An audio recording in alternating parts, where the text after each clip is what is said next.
Thank you, Mr. Chair. I'd like to turn your attention to this chart. Since 1979, the PRC has experienced what the World Bank has called, quote, the fastest sustained expansion by a major economy in history.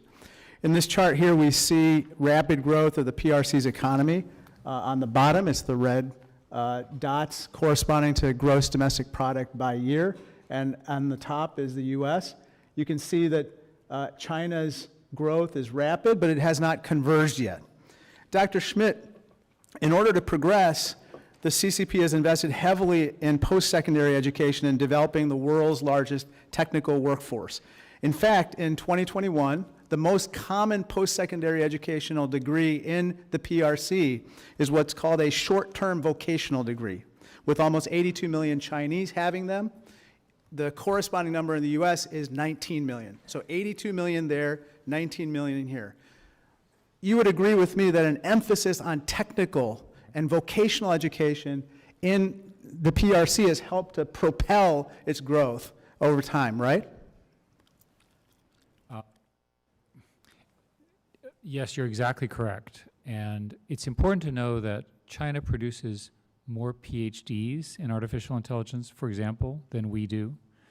They're now producing more papers than we do. They have 4 to 5 times the number of STEM graduates than the United States provides.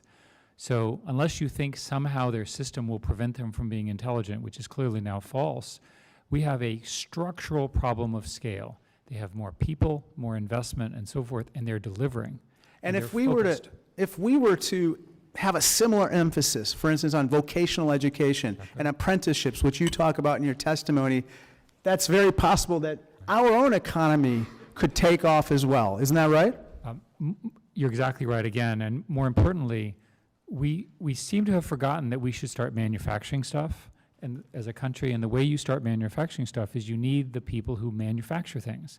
And those are typically people who are not given a liberal arts college education, but rather a technical education in high school and college. And they're very, very valuable, and their salaries are very high. Let me turn to another topic, which is in addition to developing our own talent, we must attract the world's best talent, wherever it is. It turns out that according to a Science article, they polled 2,300 scientists around the world to find out where would they like to live. It turns out 56% of them said they would consider moving to America, but only 8% said they would consider moving to China. Now, it's good that scientists and STEM graduates would want to come to America because report after report shows that our defense industrial base and innovation and technologies of the future require STEM graduates. Now, you might be wondering, where are these STEM graduates? Dr. Schmidt, I have a chart here that shows where some of these STEM graduates come from among our closest friends and allies. Now, Dr. Schmidt, immigrants in America helped create more than half of the startups, account for more than 70% of graduate students in artificial intelligence and semiconductor-related fields. Is it fair to say that unless we attack these STEM graduates from here and around the world, we would be harming our ability to compete with the CCP? We need to accelerate everything you just said as fast as we possibly can in very specific fields. I'd also like, if I may, to say that there is a notion that somehow the Chinese-born students are not necessary in the US. We did a study of this, and the top papers will often have 1 or 2 of the authors be Chinese-born. We need them in America, and we need to keep them in America. It makes no sense to educate them to the teeth and ship them back. And as an example, the way the lead in Chinese quantum occurred is we took such a person, educate them to the teeth, and ship them back.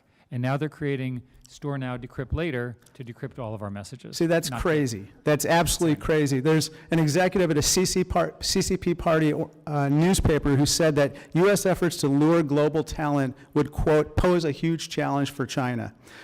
Sir, one congressional report stated the following, Dr. Schmidt, the U.S., quote, needs to continue to attract the best and brightest STEM talent from around the world. You'd agree with that, right? Yes, of course. It turns out that that was from the House GOP China Task Force. And I happen to agree with that point that the GOP made. And I hope that we as a committee follow up on this particular issue. Thank you, and I yield back.